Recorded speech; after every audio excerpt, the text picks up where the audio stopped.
Olá, pessoal. Venho no meu canal aqui para falar sobre esse assunto. Acho que chegou a hora, chegou o momento. Esse assunto que está tão em alta sobre a adultização. E eu sou uma cabeça pensante e eu uso meu canal para me expressar. E eu acho que eu gosto muito de fazer as pessoas refletirem e pensarem junto comigo as coisas que se passam na minha mente, as minhas reflexões. Eu gosto muito de convidar, trazer as pessoas aos meus pensamentos para poder a gente colocar nosso cérebro para pensar, para nós não sermos massa de manobra, né? Nós vemos esse vídeo aí do Felca que viralizou, que trouxe denúncias, que trouxe muita informação, e tudo isso é muito rico, importante, e medidas precisam ser tomadas, né? Ações precisam ser verdadeiramente. Medidas precisam ser tomadas e pessoas precisam reagir a esse vídeo de todas as formas possíveis, tá? O que eu queria falar sobre esse assunto de adultização? Que, claro, esse assunto vai ser tratado de acordo com o que foi denunciado, mas nós sabemos que aqui no nosso país, já há muitos anos, a gente vê a mídia fazendo isso de forma muito sutil, né? Pessoas de forma direta e indireta tentaram inserir isso na mente das pessoas há já muitos anos. E aí há uma responsabilidade que recai em diversas áreas da sociedade, né? Eu vejo que recai sobre os artistas, sobre as músicas. Essa responsabilidade recai sobre os estilistas. Essa responsabilidade recai sobre os influencers e tudo isso. Por quê? Porque a adultização, ela já vem há muitos anos. Se nós pararmos para analisar, o El Chan, Mamonas Assassinas e tantos outros ídolos que atingiram o público infantil, vem trazendo essa erotização para a infância já há muitos anos, né? Então, eu responsabilizo muita gente por todo esse caos que tem acontecido em várias vertentes. Porque um estilista, uma pessoa que trabalha no mundo têxtil, uma pessoa que trabalha com roupas, quando ela desenha uma roupa infantil, que é uma roupa adultizada, ela também está indo por esse caminho. Quando uma vitrine de quando uma marca de roupas infantis incentiva as crianças, os kids, a se vestirem como adultos, ela também está incentivando a adultização. As músicas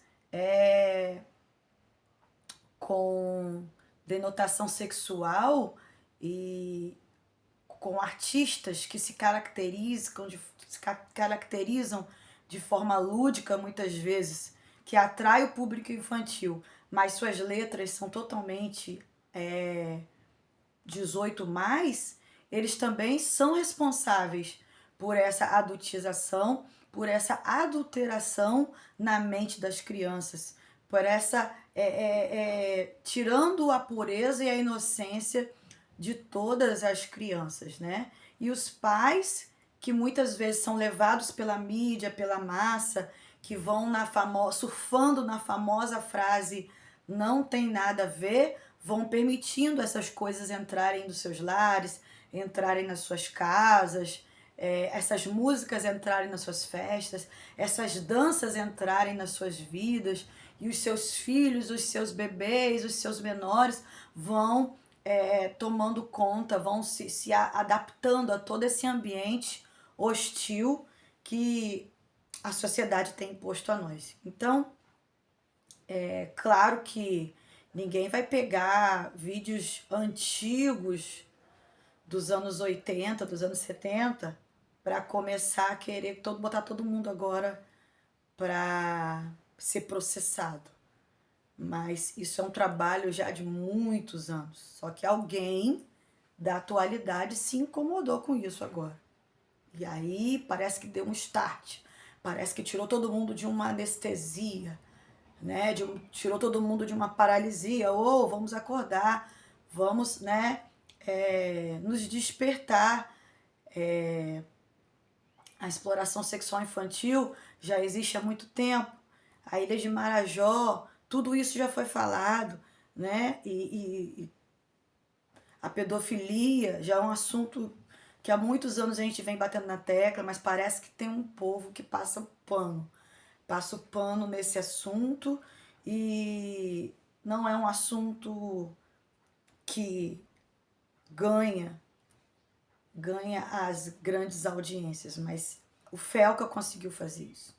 O Felca conseguiu fazer isso.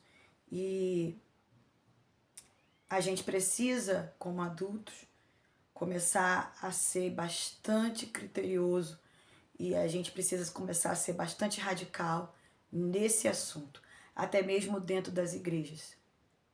É claro que é lindo ver uma criança cantar uma canção gospel que toque no coração de um adulto que está ali dentro da igreja. Mas eu sempre fui contra. Eu acho que existem as canções gospel infantis, lúdicas, que tentam levar a palavra de Deus através das brincadeiras, das cores, e fazem a criança entender a palavra de Deus através do mundo lúdico, através de uma explicação pedagógica que alcance a cabecinha delas. Mas nós adultos preferimos uma criança que suba ao altar e que cante um louvor da Cassiane que toque no nosso coração, que cante uma canção da Midian que toque no nosso coração. A gente prefere porque é muito mais confortável a nós adultos, vai nos emocionar, vai falar conosco. Uma criança que canta Menininho Torto não vai fazer efeito nenhum para um adulto, mas vai fazer efeito na cabecinha de uma criança. E a gente não quer. A gente quer um mundo confortável para os adultos. E com isso a gente começa a atropelar a infância das crianças. Então, criança é para se vestir como criança. Criança canta música de criança. Criança, ela precisa de um ambiente de criança. E isso a gente precisa, as igrejas que não fazem isso precisam se reprogramar, tá? O Ministério Infantil é uma coisa que veio há algumas décadas para cá, mas não se existia. Por quê? Porque a criança tinha que se adaptar ao mundo do adulto. A criança tinha que ficar em 2 horas e meia de culto, ali sentada, mesmo sem entender o que... Eu sei que a criança, quando ela está no ambiente, ela consegue captar tudo que está ao redor, mas com os ministérios e os cultos infantis, a criança consegue muito mais entender, absorver aquilo que está sendo ensinado quando é falado na linguagem dela. Então, colocar uma criança num ambiente de adulto é a mesma coisa de colocar hoje uma criança que deveria estar no jardim de infância, colocar ela dentro de uma faculdade com professores que lidam com adultos. Professores que lidam com crianças, eles têm toda outra uma forma didática de ensinar e de... Enfim, vocês me entendem. Então, tudo isso precisa ser revisto, tudo isso precisa ser ressignificado nesse momento, aproveitando esse momento em que as pessoas estão abrindo a mente para isso. Criança precisa ser tratada como criança. Criança precisa ter acesso a coisas de criança. Criança precisa investir tempo em coisas que estão no tempo dela. Crianças não têm que ter responsabilidade de adulto. E aí, todo esse assunto do Felca, do Ítalo e tantos outros influencers, volta-se no ponto inicial. Famílias disfuncionais acabam deixando crianças vulneráveis, e aí os aproveitadores e os abusadores vão tomar posse dessas crianças. O tráfico está aí para tomar posse dessas crianças que não têm importância para essas famílias disfuncionais. Os abusadores, as pessoas que querem ganhar muito dinheiro, estão aí para poder pegar o seu filho para ser útil para eles, seja de forma sexual, seja de forma trabalho escravo, levando eles a uma vida abusiva para trazer algum lucro para eles. Então, quando não há um pai presente, quando não há uma mãe presente, quando não há um responsável que lute, que proteja, essas crianças ficam vulneráveis. E agora eu quero migrar para essas adoções, essas falsas adoções, que não é de hoje que vem acontecendo, tá? Falsas adoções, pessoas que colocam agregados na sua casa e colocam a palavra romantizando como adoção. Eu dei uma casa para ele, eu dei uma casa para ela, eu dei comida para ele, eu dei comida para ela. Não, você está agregando pessoas na sua casa para os seus próprios interesses. E isso não é de hoje que acontece. Pessoas que pegam pessoas romantizando com a palavra adoção, crianças menores e outras categorias para que sejam seus funcionários, seus empregados, pessoas que venham adoçar os seus relatos que venham de alguma forma ser essa criança, essa pessoa seja um amuleto para a ascensão dessa pessoa. A Flor de Lis foi um exemplo claro sobre isso, tá? E existem muitas pessoas que estão no anonimato, que já fizeram e continuam fazendo isso, pegando pessoas para morarem na sua casa, romantizando com a palavra adoção. Mas na verdade essas pessoas fazem parte de um plano que endossam os interesses pessoais dessas pessoas abusadoras. Porque quando a gente vai ver, essas pessoas não trouxeram nenhuma evolução relevante para a vida dessas crianças. Essas pessoas apenas agregaram essas pessoas na sua vida, inseriram essas pessoas na sua vida para os seus próprios interesses religiosos, financeiros, sentimentais, emocionais e tantos outros mais. Então nós estamos vivendo uma sociedade doente, tá? Muitas pessoas já viram isso. Seitas novas quando chegam num lugarejo, pessoas que são líderes de alguma seita, quando chegam no lugarejo, a primeira coisa que eles fazem, eles começam a adotar jovens, adolescentes para morar com eles, porque ali todo mundo numa mesma casa, eles conseguem colocar suas ideias, fazer uma lavagem cerebral e começam a colocar na cabeça dessas pessoas, olha, eu vou te dar uma vida. Seu pai não te dá uma vida. Começam a colocar pessoas contra as crianças, os adolescentes, os jovens contra os seus próprios pais, tá? E aí eu já vi pastor fazer isso. Pegar pessoas, tirar pessoas da sua própria família para morar com eles. E colocar na cabeça do jovem que os seus pais não são bons pais. Eu já vi pastor, tô falando sexo masculino, eu já vi pastora, sexo feminino, fazer isso. Eu já vi homens e mulheres e famílias fazerem isso, tá? E a Flor de Lis ficou aí um caso claro de que ali não eram filhos, era apenas um amontoado de pessoas em troca de um interesse, porque ali eles pecavam, ali eles se agrediam, ali havia uma grande injustiça social, diferenças, interesses, preferidos, não preferidos, e aquela casa era um caos. Aquela casa não era sinônimo de amor. Aquela casa era um fruto de pessoas com problemas emocionais que tentaram resolver esses problemas emocionais tomando posse de outras vidas, transformando outras vidas negativamente para tentar suprir vazios e coisas mal resolvidas dentro delas, mas na verdade fazendo da vida delas um inferno. tirando pessoas dos seus responsáveis legais. Pessoas responsáveis legalmente, tirando essas pessoas que são realmente, tirando essas pessoas dos seus responsáveis legais, tá? Teve um fato que aconteceu na minha vida há um tempo atrás. Quem vive ao meu redor sabe disso. Algo que aconteceu, algo traumático, enfim. E muitas coisas eu pude tirar a lição desse momento da minha vida e tiro até hoje, e ainda é fragmentado isso. Isso ainda está sendo...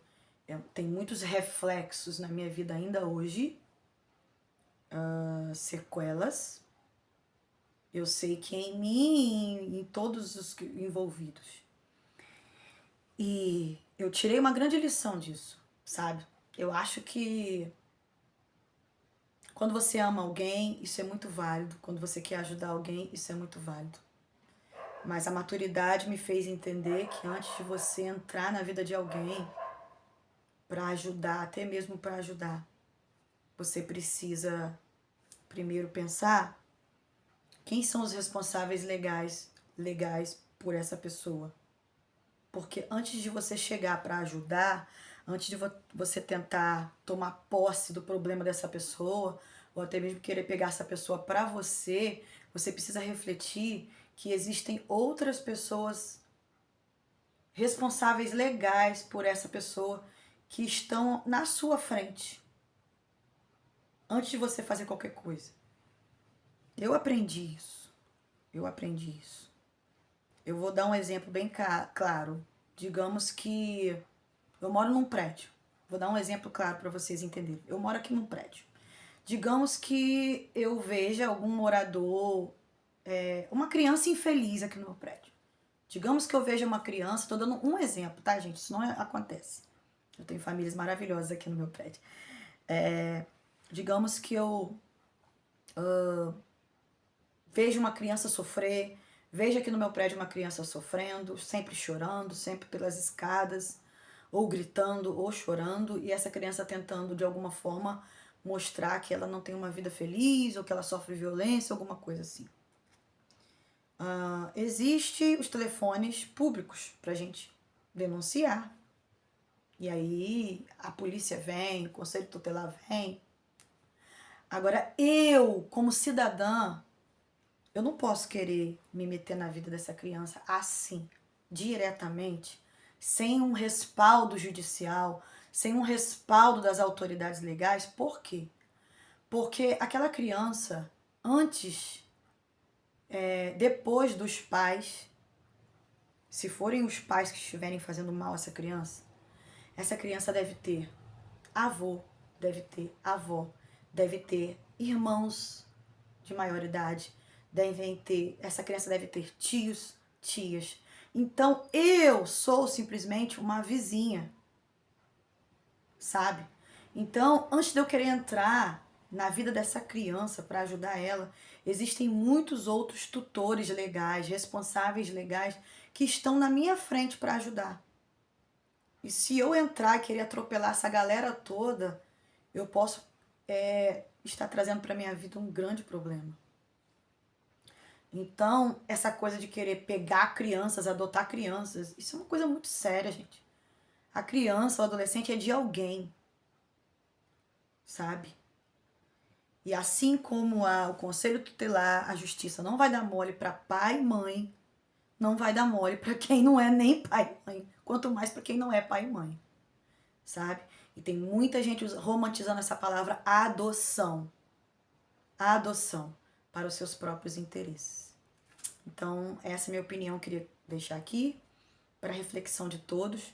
Queria que você deixasse o seu comentário, queria que você falasse aqui e ajude esse vídeo a chegar ao máximo de pessoas possíveis para que possa abençoar e ajudar outras pessoas. Obrigado, Felca. Obrigado, Senhor, por levantar pessoas, que cativeiros sejam estourados, que tráficos humanos, pessoas que têm sido sequestradas, pessoas que têm sido abusadas nas suas emoções, pessoas que têm sido caladas por adultos, por abusadores, que todas essas pessoas sejam libertas, fisicamente, espiritualmente e emocionalmente. Esse é o meu desejo, em nome de Jesus. Que Deus vocês abençoe.